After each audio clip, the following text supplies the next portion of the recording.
Grace and peace, my friends, and we need those two things. This has been a hard season, full of anxiety and hopelessness.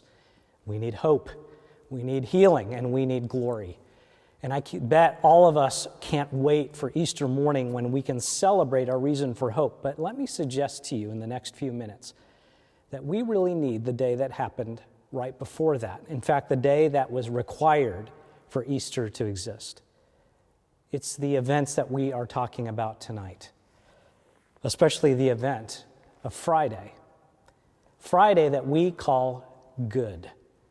Some of you are wondering if these days have any good in them. Some of you even find yourself resisting any encouragement, people talking about hope, even from a Christian perspective. And certainly when people try and bring about some humor to lighten things up, you find yourself reacting negatively to that.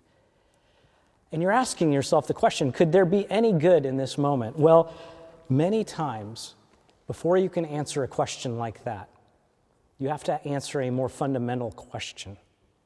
And one of the questions that leads to how there can be a good thing about this modern and present moment is if the Friday before Easter was good, should we call it Good Friday?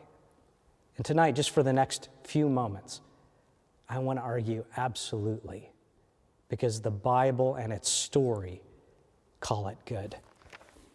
Think about it. Jesus, the one the Bible had said was coming on the scene for centuries, had finally come, according to the Scriptures, lived a perfect life, slept out under the stars with a ragtag group of men, obeying God, his Father, in everything he did, doing powerful miracles, teaching like no one had ever taught before, leading up to this moment, this Passion Week that was so pregnant with meaning for the Jewish people.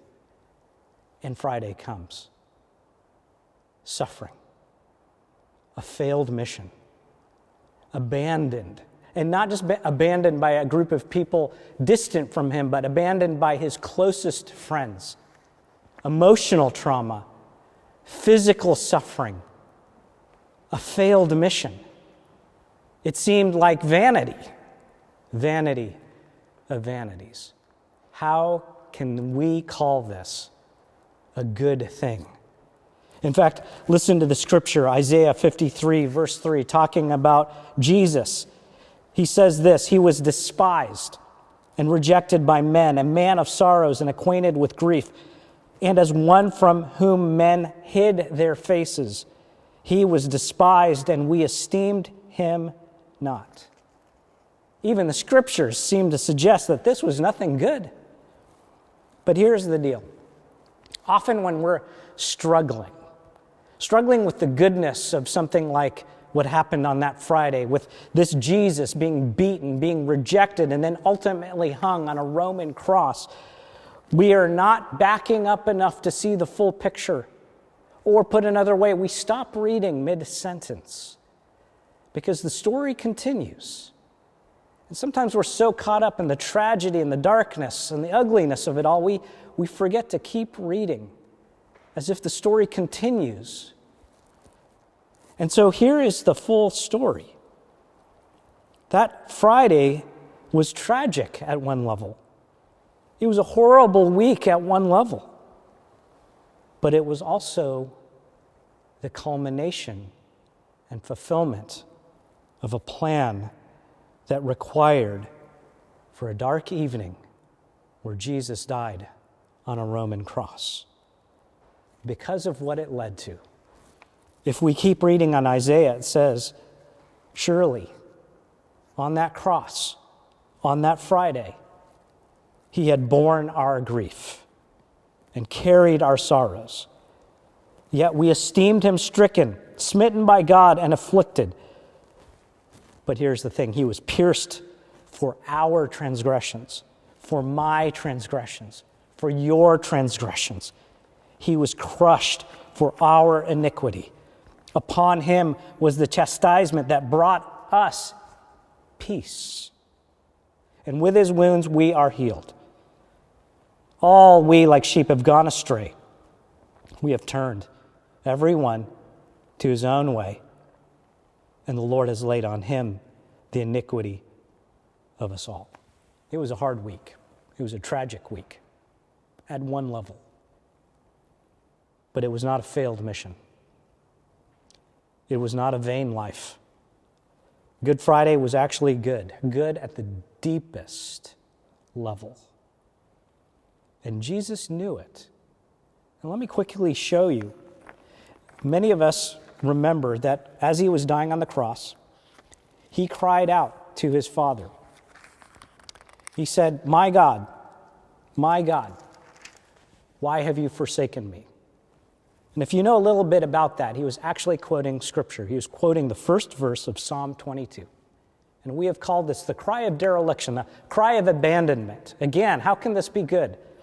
God, his Father, had left him, so we think. Here's the thing. When a Jewish rabbi quotes Scripture, he isn't just taking that one little verse and pulling it out of context. He's referring to the whole piece of Scripture, the whole context. And maybe at some point in the next day or so, you'll read all of Psalm 22. But what I want to do right here, in just next few moments, is to say that Psalm 22 continues from that cry of dereliction. And it's an open, honest reflection and confession of a man that feels abandoned by God. But in the middle, something happens. Something radically changes. This is what the psalmist says in verse 19. "But you, O Lord, do not be far off. O you help, come quickly to my aid. Deliver my soul from the sword, my precious life from the power of the dog. Save me from the mouth of the lion." You can picture Jesus saying this on the cross in his heart. But then listen, midway through verse 21, the psalmist says this, "You have rescued me. You have rescued me from the horns of the wild oxen." And then, from that point on, the psalmist knows that God has, in fact, saved him and been good to him. And this is how the psalm ends. "All the prosperous of the earth eat and worship." In other words, celebrate. "Before him shall bow all who go down to the dust, even the one who could not keep himself alive. Posterity shall serve him. It shall be told of the Lord to the coming generations.